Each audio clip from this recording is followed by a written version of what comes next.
Good morning, Lambton County Council, members of the public joining us in person and virtually. I'd ask Mr. Beauchamp to take the roll call, please. Thank you, Warden Marriott. Councillor Agar. Thank you. Alternate Member McEwen for Councillor Atkinson. Thank you. Councillor Bouchy. Councillor Bradley. Online here. Thank you. Councillor Broad. Present. Councillor Case. Councillor Cook. Present. Councillor Dennis. Councillor Ferguson. Present. Councillor Hand. Present. Councillor Loosely. Present.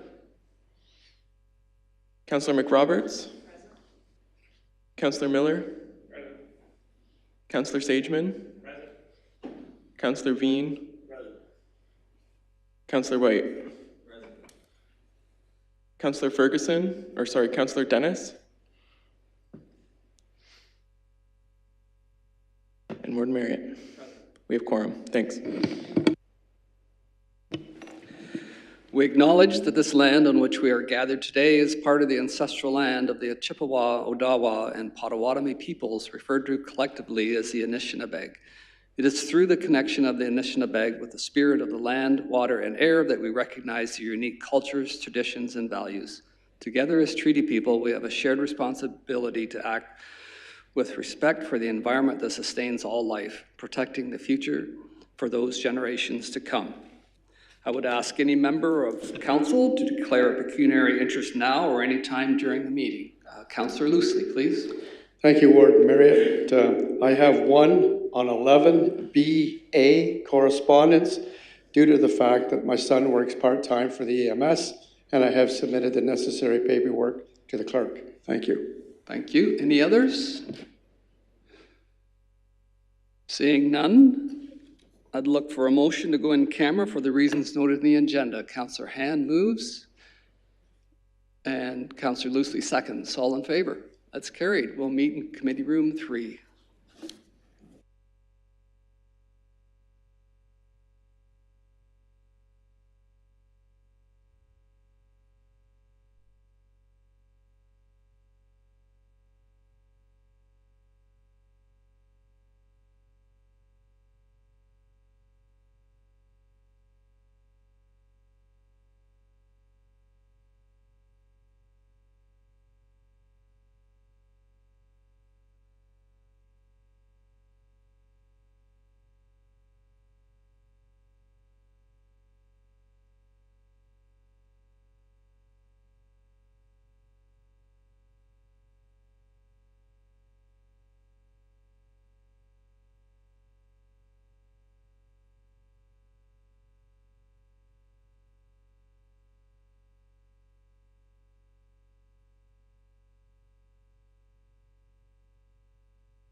Welcome back, everybody. Please join me for a moment of silent reflection.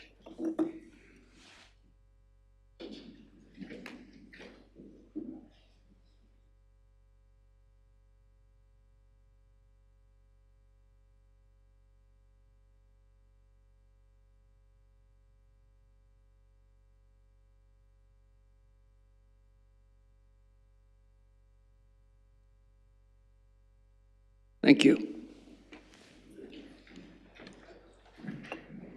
I would ask Mr. Beauchamp to rise and report from the in-camera session, please.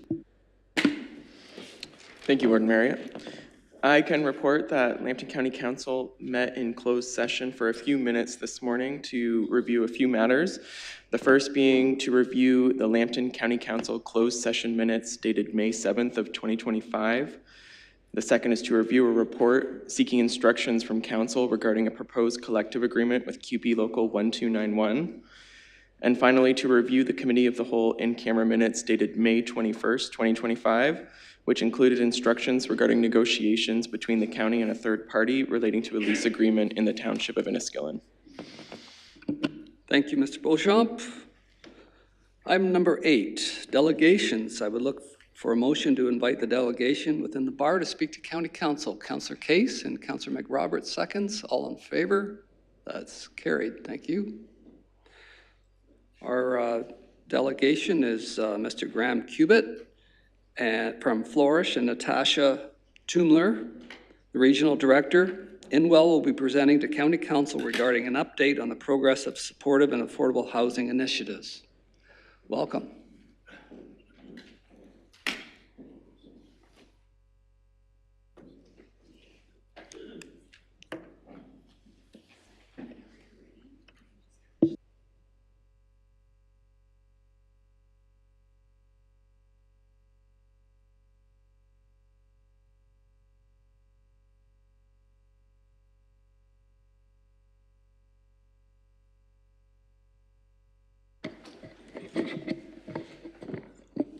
Well, good morning, Warden Marriott and Council. Thank you very much for the opportunity to be here today. My name is Graham Cubitt, and I'm the president of Flourish. And about a year ago, I had the opportunity to be with you and to talk about a report that we did as Flourish, discussing how to address the homelessness crisis particularly and the affordable housing needs of this community in a strategic way. Just differentiating the roles that I play with Flourish, leading this team, which is part of the Indwell family, but we are working with communities across Ontario, organizations like yourselves, municipalities, nonprofits, other charities, faith communities, to tackle these issues, expanding the experience that Indwell has throughout Southwestern Ontario. And my colleague, Natasha, as Regional Director, representing Indwell and the specific work of Indwell, working alongside you as Lambton County and this community. So we'll different parts of this presentation, but we're very open to the cross-pollination of the ideas, obviously, and the questions that you can have, we'll work on together.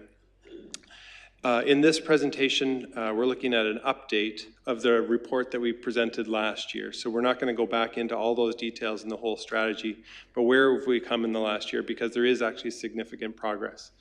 You made headway with the Kathleen Avenue project, and that's moving forward, and that's an important part of the affordable housing spectrum of what our original report talked about. There were originally 5 sites on that in the report that we specifically discussed. One of those sites is no longer on the table, the Victoria Street site, so that's removed from our updates. And then we refocused in terms of the supportive outcomes, particularly on the potential of the remaining properties. The new report suggests 157 units of supportive housing across the range of supports as discussed in the original report, particularly addressing the by name priority list. So the issues of homelessness that continue to plague our community, to impact individuals particularly, are the focus. And then, of course, the affordable housing needs are being addressed in large part through the Kathleen Avenue project. Some of the additional progress that's been made in the last year, securing the site, the former St. Bart's Church site, 718 Cathcart, of course adjacent to a municipal social housing project already, so that's fantastic, and I understand that the demolition is now complete. We've looked at this site in terms of a number of different approaches, and using the experience we have from other properties and other developments to look at how to optimize this for supportive housing, not to over-concentrate, and indeed actually to sort of create diverse options for supportive housing, looking at that, and that's outlined in more detail in the report. But this is an excellent location for a stability-focused supportive housing program for people who are no longer in acute crisis. And then we've looked at some of the key contribution sources. Obviously, you've made some commitments as council to put municipal resources towards affordable and particularly supportive housing. Our lens is always to maximize the investment of other levels of government so that your investment, which usually has to come up front, in fact acts as that lever. How do you bring investment from the province, from the federal government to bear locally? They never walk around looking for opportunities. You have to sort of call them into action, and that's really how our report was focused originally and continues to be. How do we bring, in this particular scenario of the 157 units of supportive housing, we're suggesting about $13.5 million of municipal funds can then leverage CMHC grants, roughly in the $30 million range. There's debt requirements, whether that's municipal debentures or whether that's CMHC loans in the 26 million range. Not overlooking the opportunity to bring donations into the equation. We have a lot of folks in this community who want to step forward, and so we've penciled in, between $1.5 and $2 million in donations is highly likely towards the projects that are outlined in this strategy. And then, of course, how do we bring the province, MMAH, Municipal Affairs and Housing, is a key part of the equation, but they're usually somewhere towards the last of the table. But they do know their responsibility, and like we've seen with the Last Mile Fund was a recent call from the province. They're looking to be to get the project the last mile, to sort of get it to shovel ready, to close the door, whatever the metaphor is they want to do, but they do play a role, and so we've kept them in there. So all of this together can lead to this outcome of 225 new apartments, affordable and supportive, but particularly focusing on this range of supportive housing that obviously is a key to addressing the homelessness crisis. I'll pass the mic over to Natasha, and she'll round out this presentation. Yeah, great. Thanks, Graham. As mentioned, my name is Natasha Thuemler, and I'm a regional director with Indwell. I've been fortunate enough to be with the organization for about 15 years, which is actually only a small portion when you look at the 50 years in which Indwell has been providing supportive housing to individuals across 7 different municipalities. And we're excited to be here today to talk about Sarnia Lambton being that 8th region in which we can open more doors. Here you'll see the different supports that Indwell offers, really intending to meet people where they're at. Our high-level staffing complement are for people who would be at more of that acute stage, so experiencing long-term or chronic homelessness, maybe experiences of mental health challenges. But as we see stabilization occur, that standard apartment program really helps individuals maintain that stability over time. And so this diagram really depicts that close proximity, intentionality, wraparound services around the tenant at the time in which they need it most. This slide shares 4 different locations and different supportive housing programs, ranging from that enhanced level of support to that standard in 3 different communities. We are often in our enhanced programs offering housing to individuals who would be deemed sort of that hardest to house. And our hope is that when Indwell talks about the attentiveness and care to the building, that these pictures really depict, despite who may live in the program, the care that we have for the community in which we're located. We do understand that neighbors do have expressed concerns and curiosity when we speak about launching in new programs. But if we look at St. Thomas as an example, which has had a steadfast commitment to supportive housing, we really see external organizations and various partners like the Canadian Alliance to End Homelessness and the St. Thomas Police Services really stepping forward and very publicly proclaiming the impact supportive housing does have on decreasing and maintaining homelessness, and also the positive association with improved community safety. In terms of report highlights, I'm not going to go into great detail as you would have each received that interim report, but I will credit the county staff and local social and healthcare providers who have really created a strong foundation that incorporates significant collaboration as well as opportunities for that systemic change in response to the health and housing concerns within the county. And not only have they established that strong foundation, but they've been incredibly open and inclusive for Indwell to join in on their efforts, knowing that supportive housing really is that missing piece to supporting health and housing stability for folks. In terms of community engagement, we know that this plays a significant role in the development, implementation, and even the operations of supportive housing. And so beyond various fundraising campaigns, Indwell has engages with community to bring about awareness around what supportive housing is and the benefits of it. We also use community engagement as an opportunity to seek volunteers. We have many volunteers who work within our housing programs. So over the past year, we've been a part of the Be Part of the Solution campaign. We've also established, as I mentioned, strong relationships with the social and healthcare providers within the community. Many of you were a part of an event that we held April 15th, just to bring about awareness around supportive housing and who Indwell is. And we're currently partnering as one of the supportive housing providers as part of the local Heart Hub initiative. We currently have several job postings already up to support the work within existing municipal housing programs. And lastly, I just wanted to touch on the incredible opportunity that's been made possible through your council support. Having been part of about 10 supportive housing program designs, I can attest that these initial concepts really do provide the best features of what makes high quality supportive housing, and so excited about this opportunity. With the support of your staff and the backing, we're really seeing great headway towards the implementation of supportive housing. And over the course of the year, we're really pleased to be back reporting with such concrete solutions. And we'll continue to evaluate over the course of time more supportive housing options and partnerships with the county. So thank you.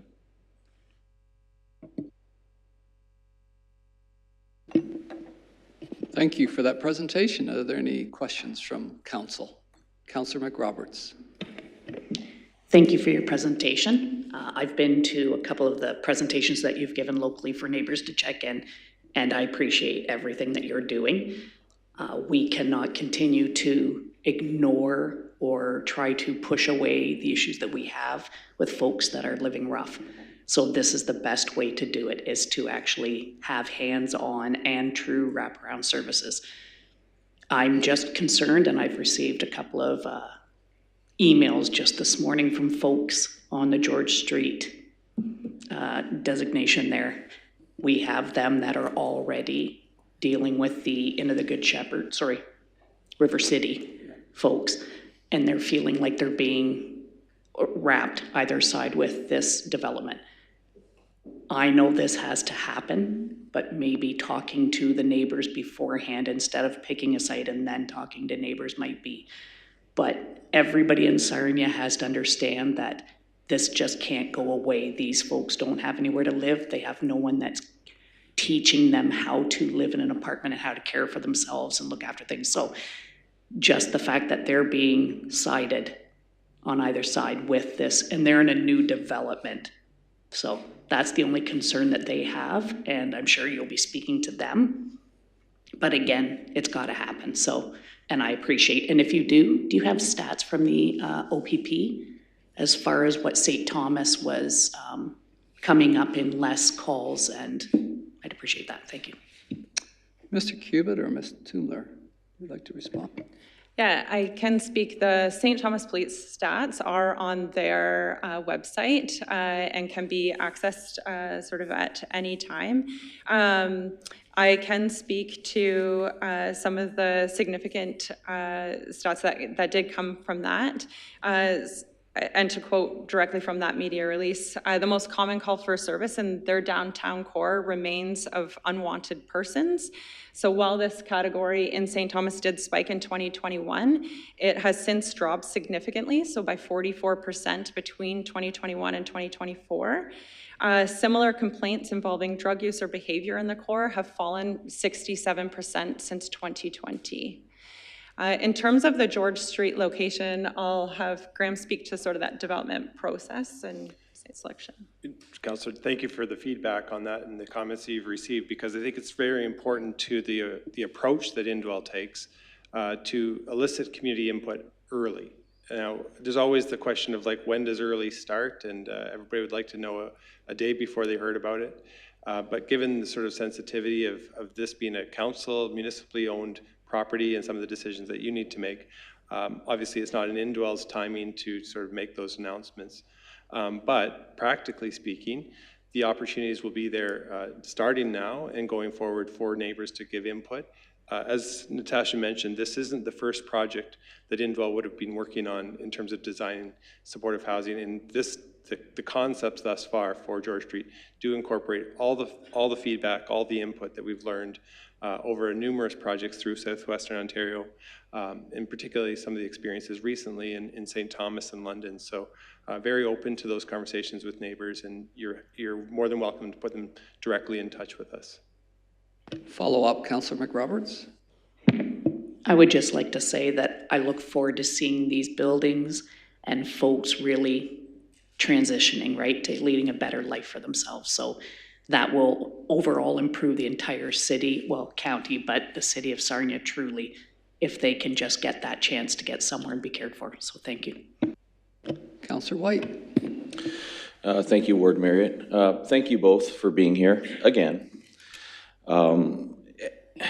As a point of validation, first, I'll start off by saying, certainly, Graham, I met you, I think, over 2 years ago for the first time, and we've had a number of conversations over that time. And while I served as deputy warden, I recognized that the number one priority for this council was declared as the social concerns that we're here discussing today. In fact, it's been validated and bumped up to actually supportive housing, to include supportive housing. And over that time, I traveled, I toured one of your facilities, I've been to the public engagement sessions repeatedly, met with community partners. I toured a facility with Councillor Ferguson, in another community of a different style, just to compare. I know I'm not alone in doing the work, in trying to move forward on the political side of things. I want to validate staff and all the tremendous amount of time that they have spent as well, moving us forward and building that relationship with you, both of your organizations. It's, in fact, as I'm sure you're aware, the model that the province is now looking to implement across the entire province of Ontario. And again, through the meetings that I've been fortunate enough to be a part of with the various ministries over the last few years, that's been validated and stated more than once. And I think it's critical for not only this council, but our lower tier municipalities and the general public to understand that what you're bringing to our community is so sound in the way that you deliver this programming. The results are more than measurable and available for people to see. Neighborhoods thrive with your participation, and the issues that we're faced with daily, while they don't go away, they do get significantly better, as Ms. Thuemler just outlined with stats.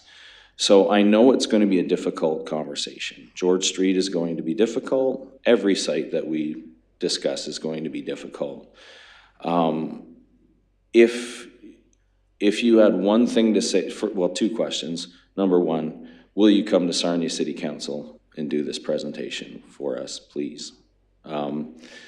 And secondly, if you did have one thing to say to the neighbors right now in terms of just setting us up for success so that they're even open to hear the next chapter of this, what would you want to ensure neighbors understood coming out of today's meeting?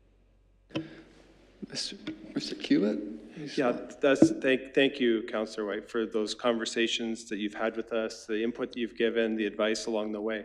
I think the number one thing we can say to neighbors is write down your specific concerns and bring them to us directly. Online is one forum, but bringing those to us directly is absolutely the most practical way to get your specific concerns addressed. And the second thing is that we are very open to offering tours. Supportive housing is what is that? It's hard to imagine it. It's hard to see it in your mind.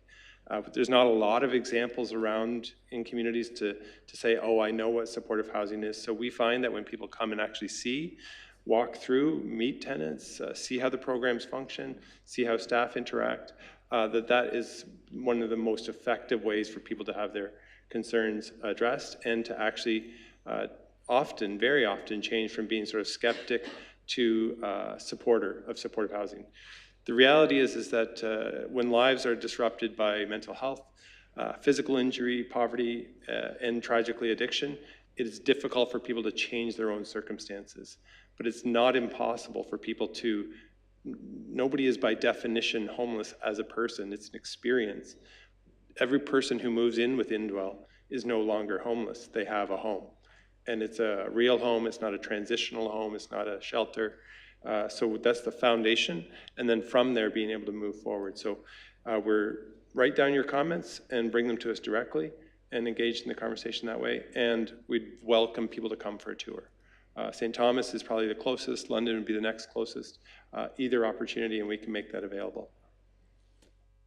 Thank you. Any other questions? Seeing none, thank you again, Mr. Cubitt and Ms. Thuemler, for your time.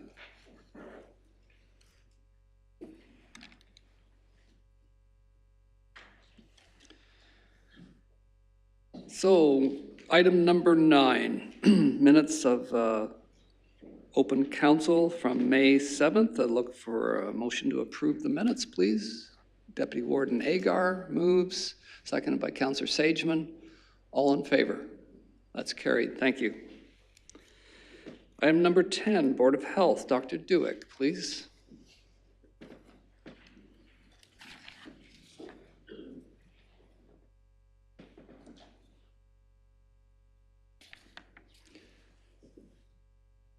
Item AA, we have correspondence to be received and filed. Councillor Bean moves and Councillor Cook seconds. All in favor? That's carried. And item B, Board of Health information reports. There's 3 here. Look for a motion to all 3. It's Councillor Miller and seconded by Councillor Case. All in favor? That's carried. Is there any other business for Board of Health today? Councillor Bradley. You're on mute there, Mr. Warden and County Council, can we just have an update on the measles situation in this area? Sure, thank you. Dr. Duick, please. Thank you, through you, Warden, to Councillor Bradley. The Public Health Ontario Epidemiological Report was last published on May 27th, and Lambton County had 19 measles cases, and this is compared to the top 4 public health unit catchment areas that have all over 100 measles cases for each. Thank you. Thank you. Any other questions for Dr. Duick? Seeing none, thank you, Dr. Duick, for your presence.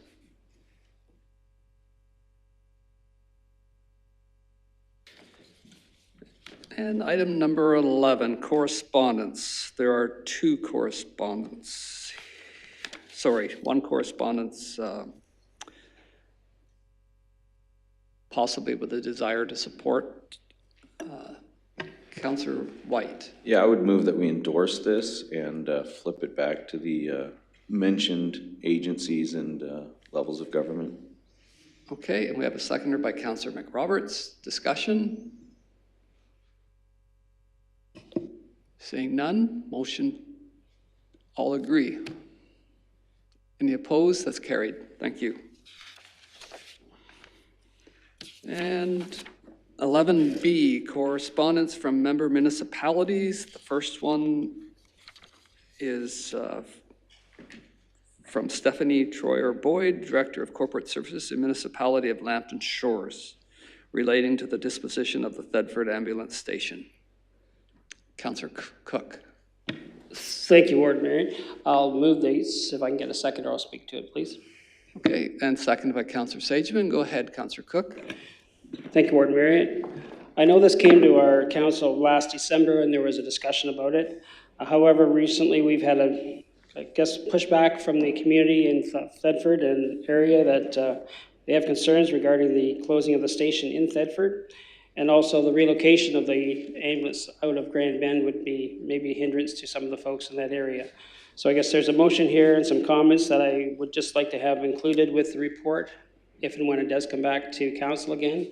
I know there's been a lot of money tied up in capital right now with the EMS moving the head office to the research park. So this may not happen for at least this term of council and probably into the next before we'd have it back for discussion. So I'd just like these comments included so it would come back when it comes there. Okay, thank you, Councillor Cook. Does staff want to comment on Kevin or sorry, Mr. Sorry, go ahead, please. Thank you, and thank you to Lambton Shores for the correspondence. We're certainly happy to report back, and you're absolutely correct that certainly any relocation of other stations are years away in terms of the master plan. And we're certainly committed to bringing those items back before council for further consideration or input. Yeah. Thank you, Mr. Churchill. Is there anything else before I call the question? Seeing nothing, all in favor? Opposed, if any? That's carried. And the second correspondence is a letter from Mackenzie Baird, Planning Technician, Town of Plimpton, Wyoming, regarding the enactment of Bill 5. Look for discussion or receive and file. Oh, sorry, Councillor Bradley. I would move endorsement since we've already taken a position on this bill as a county. Okay, thank you. We have a seconder with Councillor White. Discussion? Seeing none, all in favor? That's carried. Thank you. Item number 12, information reports. We have 3 under Social Services Division. Look for a motion to receive and file these. Councillor Ferguson and Councillor Miller. All in favor? That's carried. And item 13, items not requiring a motion. We have the minutes from Sarnia-Lambton Economic Partnership. Look to receive and file these. Councillor White and Councillor Bean, seconds. All in favor? That's carried. We have no reports requiring a motion. And that brings us to item 15, committee minutes. And under Infrastructure and Development Services Division, motion number 1 was receive and file the correspondence. Motion number 2 was under information reports of the same. And under Public Health Service Division, motion number 3 was the EMS department that we received and filed the information. Item number 4 was under Cultural Services Division, the information reports for cultural services. And reports requiring a motion was motion number 5. And report regarding new hours of operation for the Florence Library was motion number 6. And report regarding libraries donations January to March was a motion number 7. And under long-term care division, correspondence that we received and filed was motion number 8. Information reports was motion number 9. And under finance, facilities, and acquisitions, report on the stats and activity was motion number 10. Social Services Division information reports was motion number 11. Reports requiring a motion regarding the capital asset management update was motion number 12. And number 13 was regarding the Lambton Heart Hub staffing. And in camera was motion 14, 15, and 16. And 17 was adjournment. Motion to receive and file these. Councillor Loosely and Councillor Sageman, all in favor. That's carried. Thank you.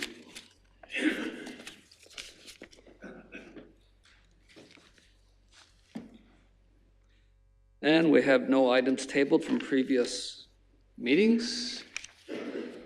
That brings us to notice of motion. Are there any notice of motions? Seeing none, other business. Is there any other business? Councillor Case, please.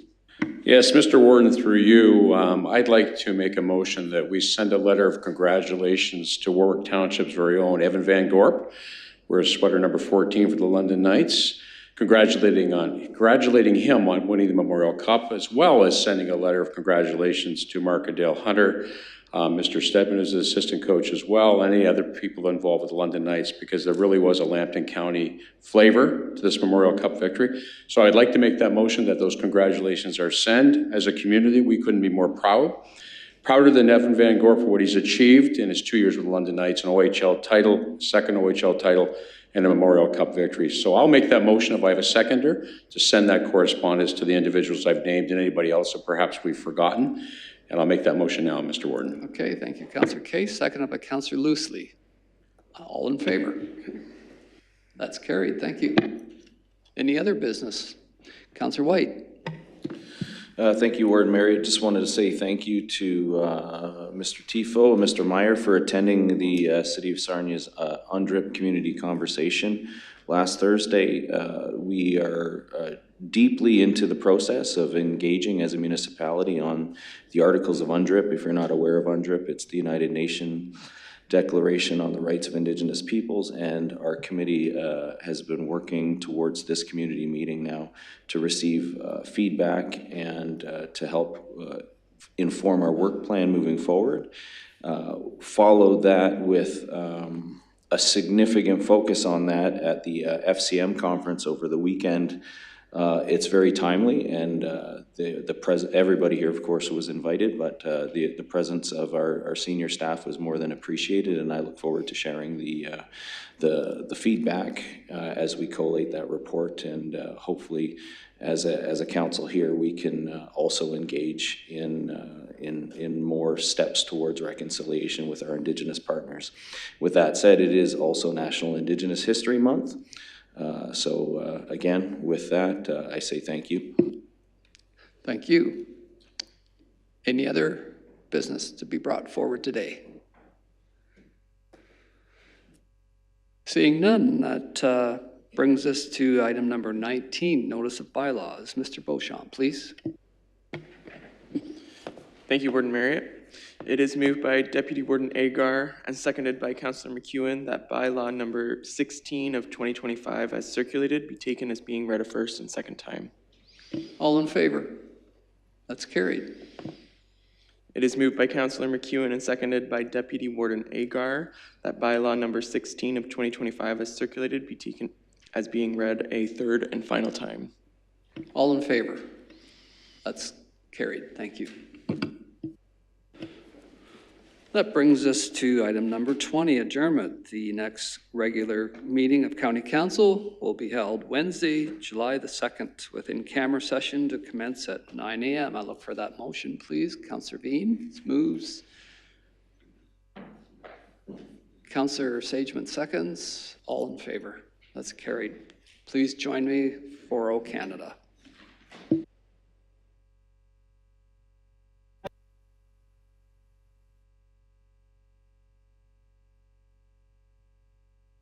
Canada, our home and native land, true patriot love in all of us command. With glowing hearts we see thee rise, the true north, strong and free. From far and wide, O Canada, we stand on guard for thee. God keep our land glorious and free.